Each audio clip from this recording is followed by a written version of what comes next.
Tonight, my team and I face our biggest challenge yet. We're going to a nearby evil-haunted school to see if we can catch sight of the evil ghost that haunts the evil-haunted playground. We've got our gear, we've got our team together, and we're ready to roll. It's time to hunt some ghosts.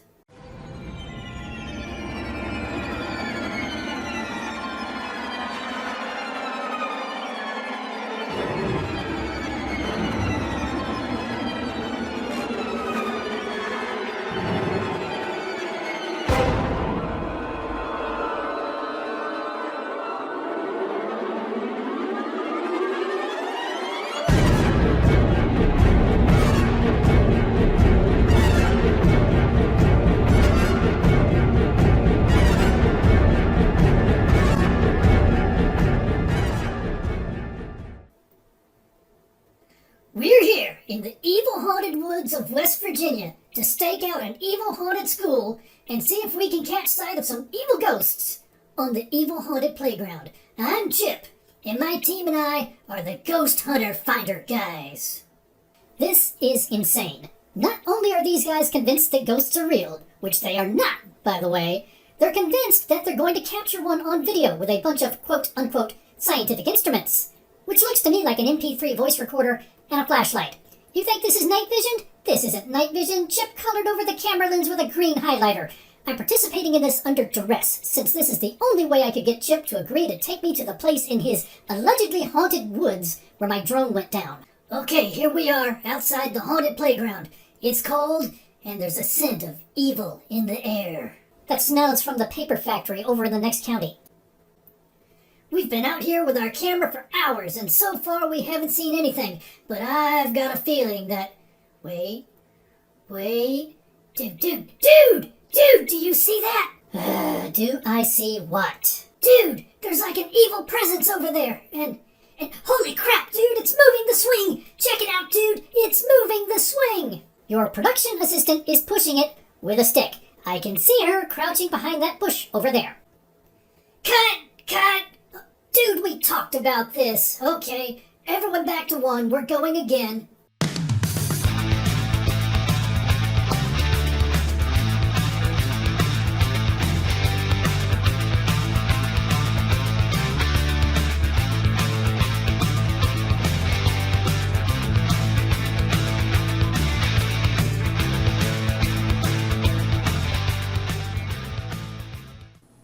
Hello and welcome to Spooky Tales with Steve the Cat. I'm your host, Steve the Cat.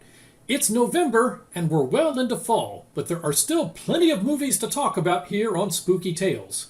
Tonight we're doing a good found footage mockumentary about a demonically possessed teen. And yes, this is the film I mentioned weeks ago, but we had to make some changes to the schedule to accommodate Halloween, so here we are.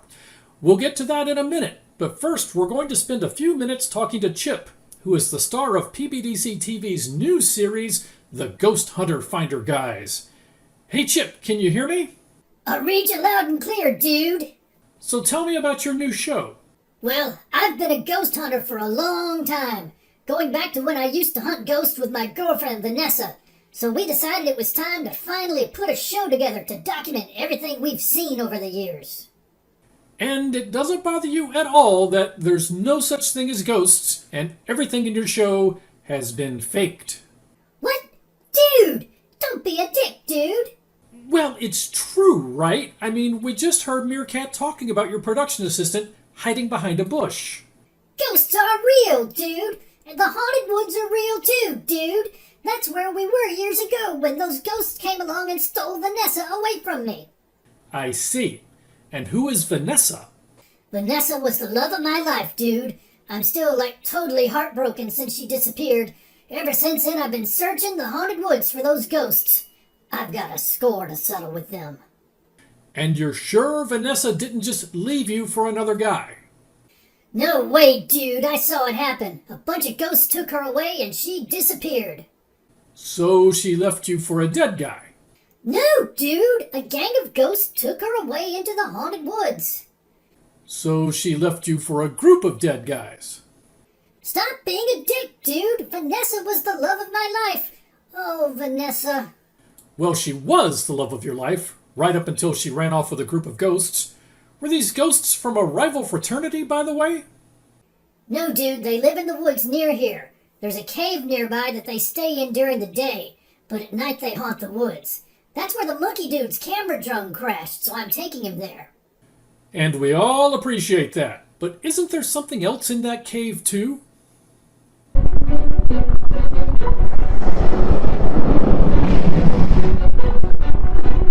Yeah, that's Herbert. But he's a cave monster, not a ghost. We'll have to stay clear of him, too. So this cave is both haunted and populated by monsters. Yeah, frickin' West Virginia, dude. Frickin' West Virginia. Well, it is basically a real-life version of Pandora from Avatar. So one last question. Is Herbert on the prowl like that group of ghosts, or is he already taken? I'm just worried that he may try to woo Meerkat away from us. You're disrespecting me, dude! Stop disrespecting me! Dude, you're totally a dick, dude. I'm going to bed. Well, now that we've plumbed the depths of Chip's love life and settled our contractual obligation to promote his new show, it's time to get down to the business of horror movies. Thank you so much for joining us. We're glad you're here. Now pour yourself a drink and sit back, because here we go.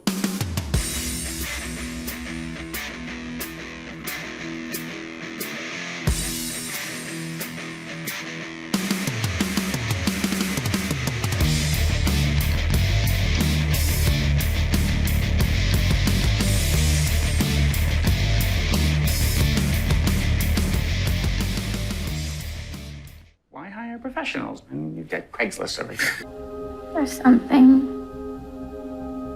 evil inside of me. And she thinks she's possessed. Yes, possessed! What are oxys and benzos? Is that what you said? Are you kidding me? But I kind of always try to be nice to the new kids. Find anything good? Where did the company get your resume again? Craigslist. Yeah. I prefer not to take their claims seriously and legitimize those delusions. Juditas quasi nick sura. Whatever happened to her because whatever she brought in the room with her, okay?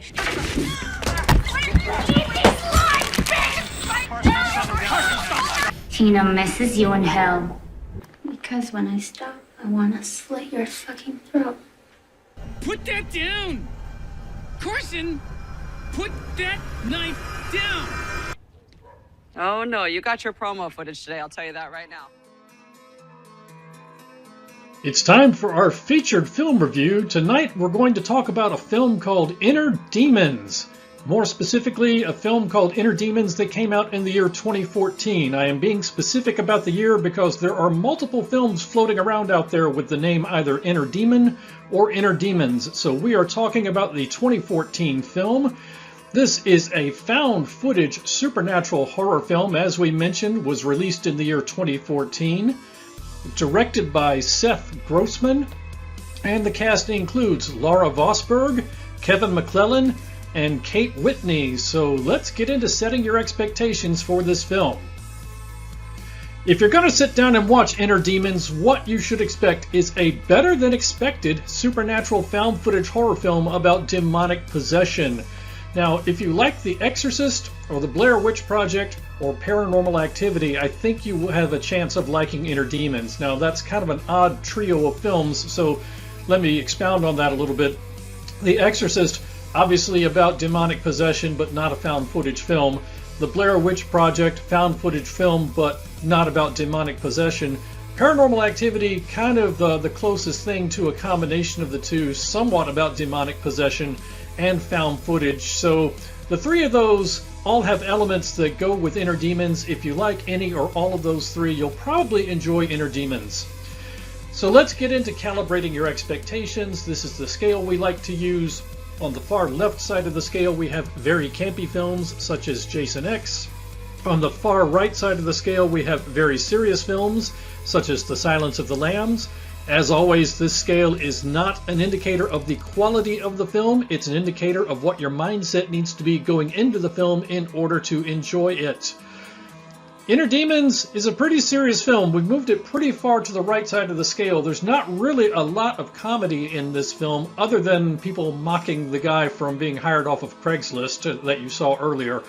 But beyond that, it's a pretty dark film, well done film, but not really a popcorn movie, kind of a more dark in tone found footage film.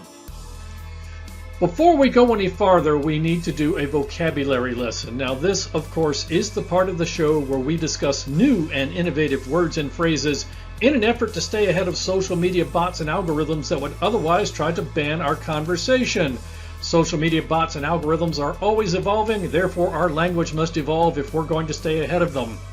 2 terms this week. The first one is a new term. We're going to talk about cranial sublimation. Yes, that is a mouthful. Cranial sublimation is a noun referring to the action in a horror movie of somebody using a shotgun to transition his own head from a solid state directly to vapor.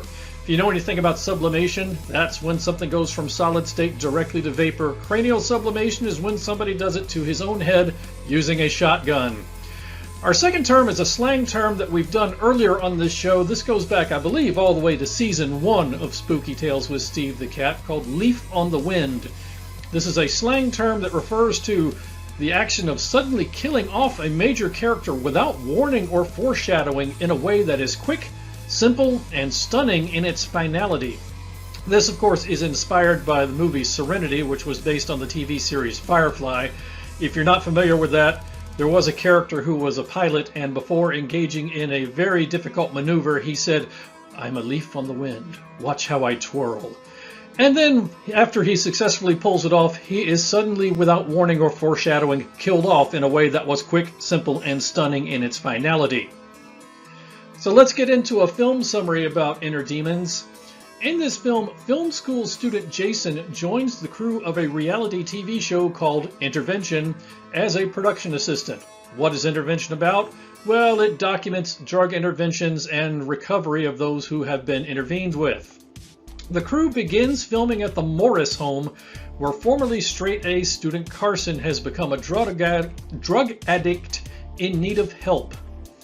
The crew chronicles her intervention as well as her treatment in the recovery center, but as the film goes on, you're going to start to wonder, is there something more at play with Carson's addictions than simple addiction?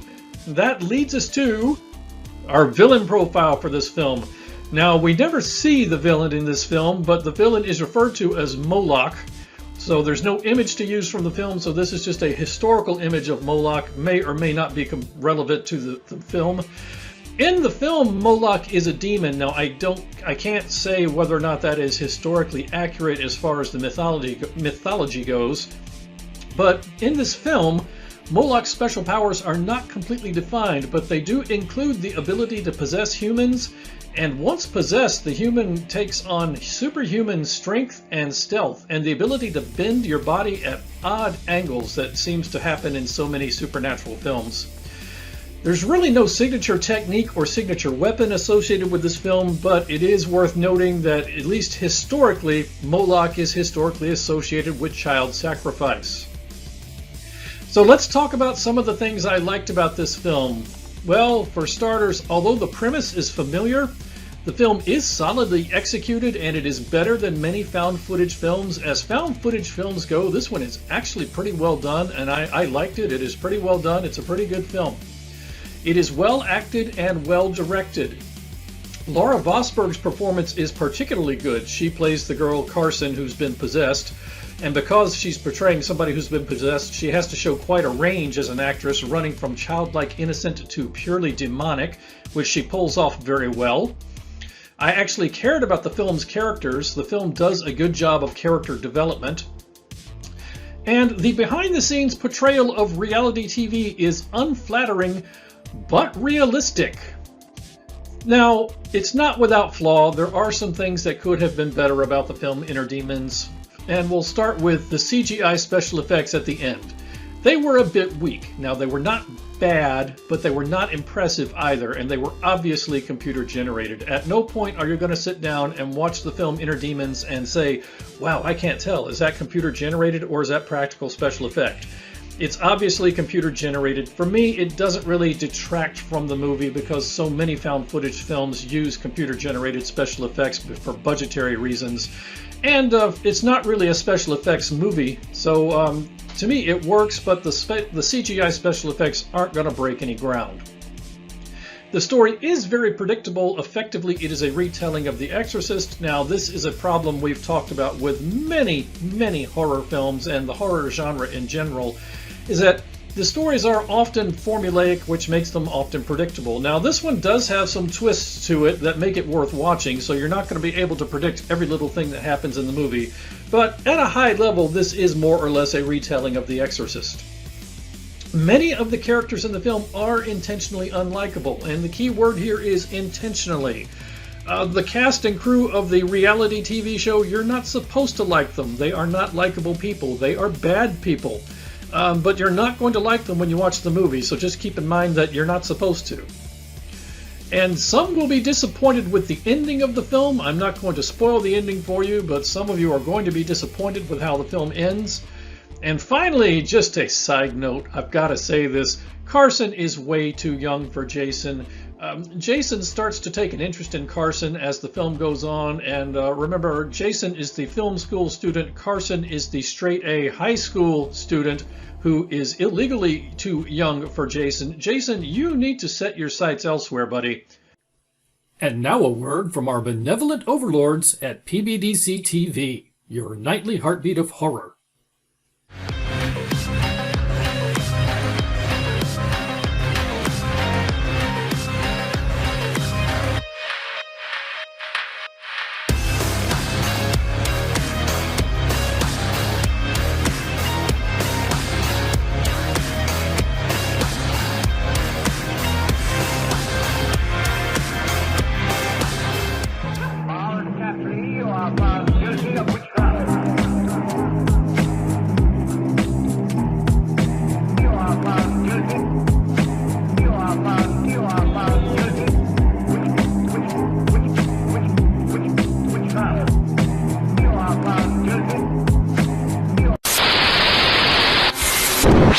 Miller is a qualified psychic and spiritual medium who gives accurate psychic readings through a range of mediums. She is a professional consultant who uses her intuition to offer guidance to all of her clients, encouraging them to move in a positive direction and face the challenges that may lie ahead of them. She is also certified Reiki Grand Master and Shaman. Follow her on Facebook or YouTube each week for her weekly free live readings.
This is Professor Edgar Fluffosaurus from Spooky Tales with Steve the Cat, and when I'm not hosting Monster Chat or knocking down small Japanese cities, I'm watching PBDC TV. Now back to the show. So let's get to Steve's scorecard. Off the bat, kills, I counted 5. Bare breasts, none. It's not that kind of film. Denogginings, there is 1. Cranial sublimations, our term from earlier, there is 1. So, 1 denoggening, 1 cranial sublimation, that tells you that we have 1 denoggening via shotgun. Turkey timers, we have 2. Turkey timers being a physical reaction that happens when lovely ladies are in cold weather. There's 2 of those in this film, so you're at least partially given some reprieve from the lack of bare breasts. Ornamental set enhancements. There is 1. Yes, there is 1 scene where for no good reason one of the characters is in a bikini, and there is no good reason for it other than to say, hey, I guess the filmmakers wanted somebody in a bikini in this scene. They easily could have shot the scene a different way. Pez dispense rings, you get 1. Leaf on the winds, you get 1. Projectile vomitings, you get 1 of those, and it is nasty. And finally, camera glitches. Yes, the old trope in found footage films of making the digital camera glitch whenever something supernatural happens.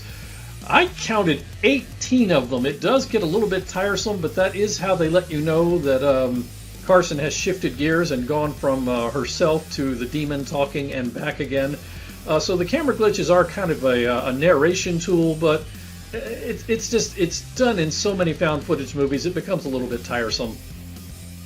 But of course, with your viewing of this film, you also get some bonus features such as Carson's awesome goth makeup. And where you have goth makeup, you have a disappointed parent who says things like, she started dressing in that goth way. Yes, Carson's mother is not happy with her daughter dressing in, quote, that goth way, unquote. Little pet peeve of mine, or not pet peeve, just something I wondered about.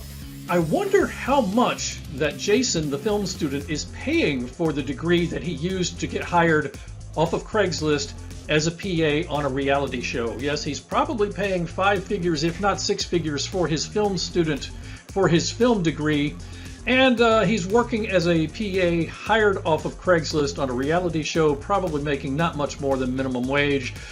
Not necessarily a great use of your time there, Jason. You get the stereotypical religious immigrant head nurse. Yes, every film involving an exorcism has to have a butler or a maid or a nurse or a doctor or somebody who says, yes, I saw something like this in my village. Yes, Hollywood does tend to stereotype religious people. Jason, going back to what I mentioned before, isn't Carson too young for you? And I mean like illegally too young for you. Dude, you need to start looking for playmates your own age, okay? Play with somebody else. Just put Carson out of your mind. You get, in addition to Carson and Jason, you get jailbait in a bikini. I mentioned the ornamental set enhancement earlier. Yes, the object of the ornamental set enhancement is supposedly in the movie like 17 years old. Now, in reality, the actress is older than that, but in the fictional world of the film, she is jailbait. Why do demons speak Latin anyway? This is something that I have often wondered. Now, back in the days when Catholic masses were all performed in Latin and everybody spoke Latin, it would make sense that demons would speak Latin. Why do they do it now? Unless it's just to prove their authenticity. Feel free to sound off in the comments about that. It's something that I don't know a whole lot about and would be interested in hearing your thoughts. And finally, one of Carson's friends happens to say, you're going to make me look really bad on TV, aren't you? And in the context of the movie, which I'm not going to give away, oh yes, we are going to make you look really bad on TV. One of Carson's friends has done something really, really bad, which comes out in the final act of the film. And she's concerned most of all not about what she's done, but the fact that it's going to make her look bad on television. So Steve's final score for this film, we're going to give it 3 paws out of 4. I'm going to say this was a borderline 2.5 paw film, but I'm giving it 3 because it is better than most found footage films in terms of quality. Now, it is largely predictable, but enjoyable due to good writing and good acting. I like this film. I have watched it several times. Normally, I don't do low-budget found footage films on this show, but this is one that I wanted to do because I think it's worth watching. It is worth everybody checking out. So the film is Inner Demons, 2014 version. You can find it free with ads on Tubi. You can probably find it on other streaming services as well. I enjoyed it. It's not what you'd call an event film. It's not something where you're going to invite a bunch of people over and build an evening out of it, but it is one of those good films to watch when you unwind before bed. So 2.5 paws? Nope. Make that 3 paws for Inner Demons 2014, and that is our featured film review. Hello, is anybody on the premises? See, there's somebody standing back there by the trees. Look. There, yeah, there. It looks like a guy in a suit. What the hell is that? Yo. Rose, I'm telling you, I look through the camera, he's there. I look up, he's not there.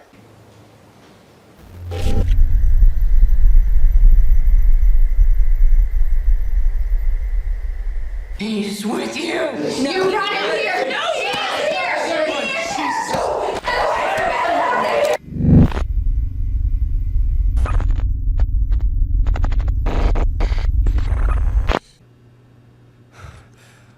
Oh, no.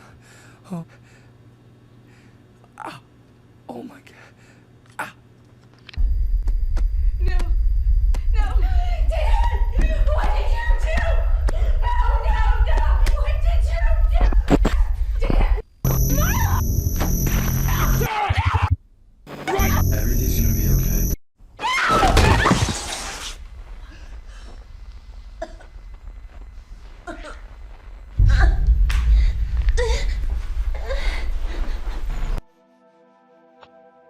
We've reached the end of another episode of Spooky Tales with Steve the Cat, but as is our tradition, before we go, we're going to take just a couple of minutes to talk about some other stuff Steve watched this week. This week we are going to talk about a film called Always Watching: A Marble Hornets Story. I found this film free with ads on Tubi. This is a 2015 American found footage horror film that is inspired by the Slenderman online mythology and based upon the web series Marble Hornets. Now, last month, Roots Bleed Red did a story about the Slenderman. This movie was mentioned at the time, so we're reviewing it. So if you're really interested in the Slenderman, go back through the archives and find the Roots Bleed Red episode from last month about Slenderman. You'll learn a lot about the subject. As far as this movie goes, in this film, Milo, Sarah, and Charlie are part of a local news reporting team that is investigating the mysterious disappearance of a local man and his family. Mysterious in that they just kind of up and vanished, and when the bank comes to seize their house, all their furniture is still there. There's literally still food on the table. It's like they just disappeared out of nowhere. Or, disappeared and went nowhere. During the investigation, Milo reviews a set of mini DV tapes found in the family's home. Yes, of course he does. It's a found footage movie. That's the premise. The tapes seem to tell the story of a mysterious, faceless man in a suit who can appear and disappear at will and can only be seen through the camera. He starts kind of appearing just in the background at family events outside at first, but then they start seeing him more and more frequently. Milo's investigations unfortunately attract the attention of the same faceless figure in a suit who begins stalking the three of them. So Milo, Sarah, and Charlie spend the latter part of the film on the run trying to figure out what to do about the mysterious faceless man who is pursuing them. So what's the verdict on this film? Well, I like it. The film is good. I would say it's good but not great. It's a good found footage movie that is worth checking out. I would not plan to make an event out of it, but it is a good one to watch before bed. I would footnote that to say that if you are a big Slenderman fan, or if you and your friends are really fans of the Marble Hornets web series or of the Slenderman story in general, it might be a good group film, but otherwise, this is one of those that's just kind of a good one to watch before bed on your own. If you are not familiar with the Slenderman story or are only a little bit versed in it, this movie is really a fun way to get pulled into the mythology. The film features an interesting story, and it has some good scares. Now, on the downside, the film may be underwhelming to hardcore Slenderman buffs or devoted fans of the web series, and there is a little too much love triangle side drama and arguing in this film for my taste. But overall, I like this film and do recommend it. In fact, I have watched this one several times. So that is Always Watching. You can find it free with ads on Tubi, and that is some other stuff I watched this week. Well, that wraps up another episode of Spooky Tales with Steve the Cat. Thank you so much for joining us. We hope you enjoyed it. Of course, we always love to hear from you, so feel free to sound off in the comments about your favorite movies about spirits and possession, or anything else that comes to mind. And as always, if you did enjoy the show, please give us a like and a share. The best thing you can do to help us out is to share this video. If you want to stay up to speed on our latest videos and other goings-on, you can follow us and subscribe on social media. You can find us on Instagram, Twitter, YouTube, Rumble, and Facebook. Spooky Tales with Steve the Cat is available exclusively through PBDC TV, your nightly heartbeat of horror. If you're interested in horror movies, true crime, creepy history, or unexplained events, we're sure to have a show for you. You can find us at PsychoBunnyDC.com, and we're also on YouTube, Facebook, Twitter, Twitch, and Rumble. We also have a 100% Zuckerberg-free Discord site. If you would like to check it out, just head on over to PsychoBunnyDC.com and click the link for an invitation. We're back again next week with another found footage mockumentary, and this one is really, really good, but really, really dark. It's going to be a great show, so we hope to see you then. In the meantime, everyone have a great week and stay safe. We'll see you again soon. Good night, everybody.